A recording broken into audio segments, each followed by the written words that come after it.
বিশ্বনবীর মসজিদের টাইলস ছিল না, ছিল? এয়ার কন্ডিশন ছিল না, ছিল? এমনকি ফ্যানও ছিল না, ছিল?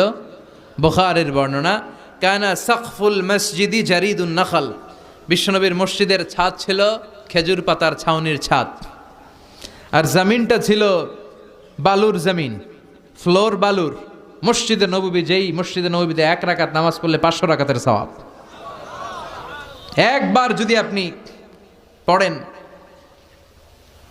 ওই মসজিদের ছাদটা ছিল বিজারিদিন নাখল, খেজুর গাছের ডাল দিয়ে, আর ফ্লোরটা ছিল বালুর ফ্লোর। বৃষ্টি হলে ফ্লোরটা কাদামাটি হয়ে যেত।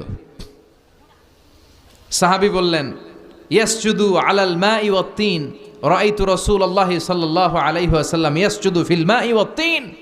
আমি আল্লাহ রাসূলকে বৃষ্টির পরে যখন তিনি ইমামতি করতে যেতেন, কাদা আর মাটির উপরে সেজদা করতে